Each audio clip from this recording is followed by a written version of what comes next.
But it's not only the flat 100, the straight 100. In the hurdles, Jamaica is also excelling. Now Marlon, we come on to the women. And even the men as well. What are your expectations going into the World Championships? I feel we have medals in both of them. For the women's, it's going to be Brittany Anderson, I feel, leading the charge. You have Jasmine Camacho Queen. The Americans are doing great, but I feel Brittany Anderson, on her day, she truly gets up and stays with any of them.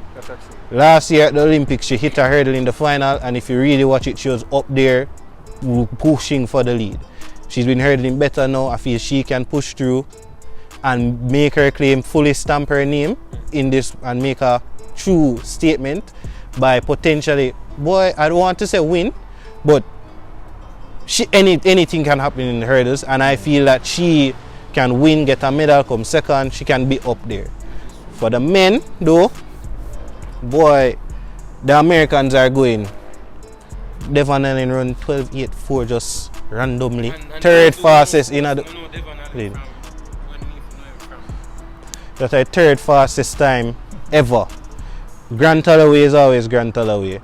So the Americans are going very consistent. But one Hansle Parchment has shown that your times doesn't matter. It only matters is on the day, on the track. And he has been a consistent performer. He's consistently shown up when it matters, and I feel that the same thing will happen here.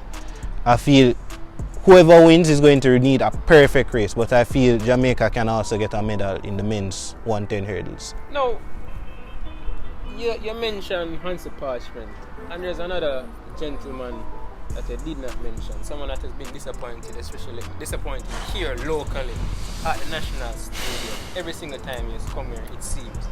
Omar McLeod. What are your thoughts on his season and his development so far as a promising hurdler from high school days? Promising.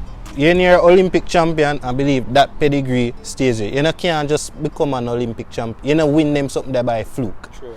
The talent is there. Well, Omar this year in his interview he spoke about a loss in his family. And said literally that he didn't train some days because he couldn't get up, he was grieving. And I feel his case really brings forward the need for sports psychologists.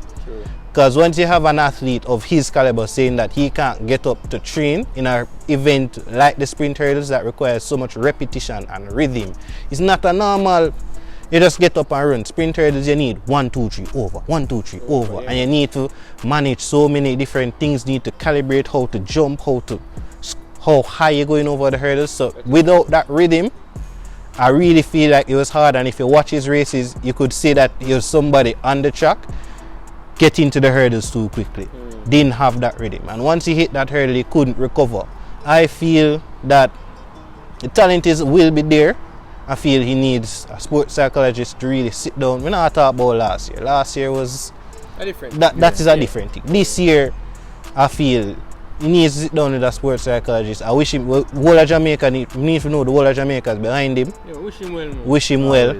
And the talent is always there, so you can't give up on him. No joke about it. No, but finally now, Lipo man make you talk about your boy in a second. Have to. You see it? But he's going to compete. We're not calling him as yet. He's going to compete in probably one of the most competitive events in track and field, because Definitely. In my opinion, the best race in a track and field history happened.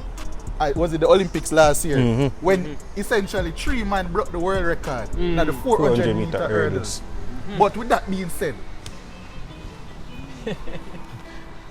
as I was saying, I don't know, you see you get excited sometimes, but people, before I touch upon the hurdles, we have to make another technically intense event, the hop, skip and jump, as those know it, as we know it, and internationally known as the triple jump. You understand? Have to big up to one, Jordan Scott. Always. Very, very, very consistent, hard working, a youngster that, one of my elder them, one of my inspiration, a young man that has always been working hard at the hop, skip and jump from a tender age coming up.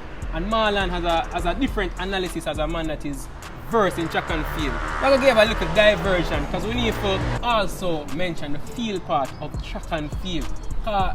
Spikes and just for the rubber and for sandpit too. Marlon, just give a little insight on how you think Jordan Scott's development has gone so far as a professional athlete. Boy, I don't think Jamaicans or just people in general understand what it is to go from a school to professional. That is true. Mm-hmm. We as people, as coming out of school, going into adults, we don't know what we're going as adults. Figure out adulthood and to train as a professional at the highest level is something that many champ stars go through and fail. Many of them go through and succeed and you have the right support. I feel Jordan, the talent speaks for itself. To come out and to compete, win national trials year after year shows that the talent is there. I feel Jamaica in the triple jump, we are coming in all field events. Yeah. In the triple jump, we're coming and we're seeing steady improvements. And I feel Jordan will soon get to the 17-meter mark and will soon be right there with the best of the best in the world. Yes, I think it's the Cubans, basically, if you speak Spanish, if you speak Spanish, you're gone. Yeah, so, but he is one of them that's on the cusp to break through that 17-meter barrier and to do that consistently. Yeah. And once he gets there, see him in the finals, you see him in the Diamond League, and you see him flying the flag in the hop, skip and jump. Yeah, man, hop, skip and jump, man. And we're gonna end it on this. Age quad ages. Honestly, Bobby has a lovely face. National champion, Giles Stellard, over the 400 hurdles. A multi-talented athlete. And I just track and field. A ball as well. But he had to make the decision, and he made the decision to pursue the track and field. And to me, that was the best decision for him as an athlete. How do you think he's going to step up in the World Championships this year? Boy, as Lipo said, and me say at the worst time to be a 400 hurdler. Worst time in the world. That last Olympics, 3 persons broke Kevin the world record of 46.7. The world record was broken before. But if you want to use that old mark, 3 persons ran that time. Give you another thing. Warholm's 45.94 qualifies him for the flat 400 final at our meet. At our trials this year, it would have made him to the semi-finals of the Olympics last year. This is not a normal time. This time, when the IAAF have them score, they have a scoring calculator where them give to each performance. This is right up there with Usain Bolt. I feel it's only 7 or so points. Me not have it up right now. I think it's only like 7 or 8 points below Usain's own record, the 958, to show you what realm, and another little play something this. And with him, it drags everybody else with him.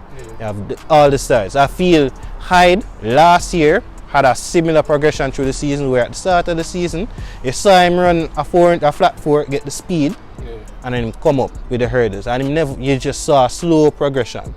So at times at the start of the season, just like, we're kind of worrying, but at the trials, show you it matters. Show him he's a champion, and he peak when it matters the most. So I feel last year he would have been in prime to make the final. He was leading the semi-final before he hit the hurdle. And if he can replicate that curve, I feel he's going to break a massive personal best. I feel he's going to near Jamaica's national record. If he continues that curve, and with the competition, I feel that the final should be his target, and once in that 400-meter final, let the greats pull you. Yeah, man, that is true. Bobby, take us home on Hansle. I know people, it's not ball alone we talk about. Multifaceted. We can do everything. While of people, we're going to leave it right here for now.